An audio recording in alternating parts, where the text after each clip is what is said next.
பாதிக்கப்பட்டிருக்காங்க. இவர்களெல்லாம் பாதிப்பு உள்ளாவதற்கு காரணம் திரு ஸ்டாலின் அரசாங்கம் நேரத்தில் சுட்டிக்காட்ட விளைகிறேன். அது மட்டுமல்ல, இன்றைக்கு இந்த பகுதி வேளாண் பெருமக்கள் நிறைந்த பகுதி, விவசாயிகள் நிறைந்த பகுதி.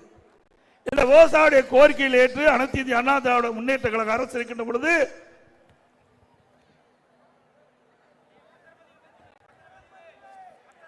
கிழக்கு தொகுதியில் பேசுவேன், அவருடைய தொகுதியில் பேசுவேன். அடுத்தது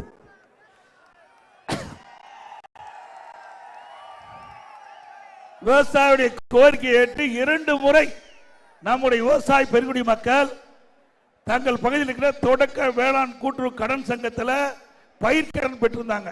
2 முறை ஒரே 5 ஆண்டில் விவசாயிகளுக்கு தள்ளுபடி செய்யப்பட்ட அரசு அதிமுக அரசு.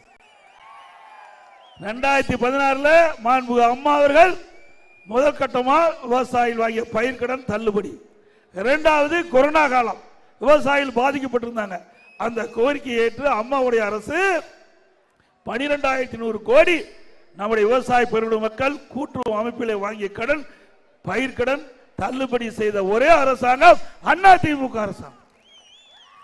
2017 அம்மாவுடைய அரசு நான் முதலமைச்சர் பொறுப்பேற்கின்ற பொழுது கடுமையான வறட்சி, நம்முடைய விவசாயிகள் பயிரிட்ட பயிர்கள் எல்லாம் கருகி சேதமடைந்தது. என்னுடைய கவனத்திற்கு கொண்டு வந்தவுடன் அந்த விவசாய பெருங்குடி மக்கள் பாதிக்க கூடாது என்பதற்காக பாதிப்படைந்த விவசாயிகளும் கணக்கிட்டு வறட்சி நிவாரணம் கொடுத்த ஒரே அரசாங்கம் அதிமுக அரசாங்கம். இந்திய வரலாற்றிலேயே தமிழக வரலாற்றிலேயே வறட்சி நிவாரணம் கொடுத்த அரசாங்கம் எந்த அரசாங்கமும் இல்லை, அது அதிமுக அரசாங்கம் தான். அந்த விவசாய பெருங்குடி மக்களுடைய வேதனைகள் துன்பங்கள் துயரங்கள் கண்டறிந்து அந்த விவசாயிகள் நலன் பெற வேண்டும், விவசாயிகள் பாதிக்கப்பட்ட விவசாயிகளுக்கு அந்த இழப்பீட்டு தொகையை கொடுத்தது அதிமுக ஆட்சியிலே. அதே போல இன்றைக்கு கிராம நிறைந்த பகுதி, இந்த பகுதியில் இருக்கின்ற மக்களுக்கு அந்த பகுதியிலே நல்ல சிகிச்சை அளிக்க வேண்டும். அதற்காக இன்னைக்கு அதிமுக ஆட்சி அம்மா மினி கிளினிக் கொண்டாந்தோம். இன்றைக்கு மக்கள் அதிகமாக வசிக்கின்ற பகுதியை தேர்ந்தெடுத்து அந்த பகுதியில் ஒரு அம்மா மினி கிளினிக் அமைக்கப்பட்டு அதில் ஒரு எம்பிபிஎஸ் டாக்டர், ஒரு செவிலியர், ஒரு மருத்துவ உதவியாளர் நியமிக்கப்பட்டு அந்த பகுதி மக்களுக்கு ஏதாவது நோய்வாய்ப்பட்டால் அம்மா மினி கிளினிக் சென்று சிகிச்சை பெறலாம். இதுல அரசியல் உள்நோக்கத்தோடு திராவிட மாடல் அரசு அந்த திட்டத்தை ரத்து செய்து விட்டது. ஏழை மக்களுக்கு அந்த பகுதியிலேயே அற்புதமாக சிகிச்சை அளிக்கப்பட்டு வந்தது. இது பொறுக்க முடியாத இன்றைய முதலமைச்சர் இன்னைக்கு இந்த திட்டத்தை ரத்து செஞ்சிருக்கார். ஏழைகளுக்கு சிகிச்சை அளிப்பதை கூட பொறுத்து கொள்ள முடியாத மனிதர் இன்றைய முதலமைச்சர் ஸ்டாலின் என்பதை இந்த நேரத்திலே மக்களுக்கு தெரிவிக்கின்றேன்.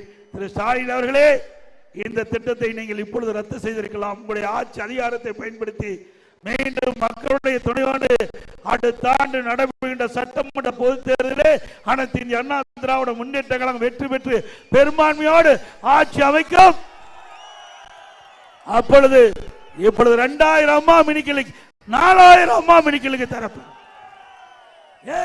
கிராமத்தில் இருக்க ஏழை மக்கள் என்ன பாவம் செஞ்சாங்க, அவள் என்ன தப்பு செஞ்சாங்க, அவளுக்கு கொடுக்கின்ற அந்த திட்டத்தை கூட ரத்து செய்கின்ற ஒரு அரசாங்கமா? ஒரு அரசாங்கம் என்றால் மக்களுக்கு நன்மை செய்ய வேண்டும், குறிப்பா ஏழை மக்களுக்கு நன்மை கிடைக்க வேண்டும். அதுதான் ஒரு சிறந்த அரசாங்கத்துக்கு அடையாளம். ஆனா திராவிட முன்னேற்ற கழக அரசு அதிமுக ஆட்சியிலே கொண்டு வரப்பட்ட ஏழைகளால் கொண்டு வரப்பட்ட திட்டத்தை முழுமையாக ரத்து செய்து கொண்டிருக்கின்றது. இதுதான் திமுக ஆட்சியுடைய சாதனை. ஆகவே திரு ஸ்டாலின் அவர்களே, 2000 அம்மா மினி கிளினிக் தான் உங்களால் ரத்து செய்ய முடிஞ்சது. 4000 அம்மா மினி கிளினிக் திறக்கப்பட்டு ஏழைகளுக்கு அந்த பகுதியிலேயே அற்புதமான சிகிச்சை அளிக்க அதிமுக அரசு ஏற்பாடு செய்யப்படும். அதே போல தாலிக்கு தங்கம், அதில் என்ன பிரச்சனை தெரியல. அந்த ஏழை குடும்பத்தில் பிறந்த பெண் திருமண வயது அடைகின்ற பொழுது குடும்ப சூழலின் காரணமா பொருளாதார சூழலின் காரணமா திருமணம் தடைபடுகிறது. அம்மா அவர்கள் எண்ணினார்கள் அந்த குடும்பத்தில் பிறந்த பெண்ணுக்கு உரிய நேரத்தில் திருமணம் நடைபெற வேண்டும் என்பதற்காக திருமண உதவி திட்டத்தின் கீழ் 25,000 50,000 கொடுத்தாங்க. தாலிக்கு தங்கம் ஒரு சவரன் இன்னைக்கு 75,000 ரூபாய் ஒரு பவுன். அற்புதமான திட்டம். 6 லட்சம் பேருக்கு அதிமுக ஆட்சியில் கொடுத்தோம். அதையும் நிறுத்திட்டீங்க. மீண்டும் அதிமுக ஆட்சி வளர்ந்தவுடன் நீங்கள் நிறுத்தப்பட்ட திருமண உதவி திட்டம், தாலிக்கு தங்கம் திட்டம் தொடரும். அது மட்டுமல்ல, இந்த திருமண உதவி திட்டத்தில் இடம்பெறுகின்றவர்களுக்கு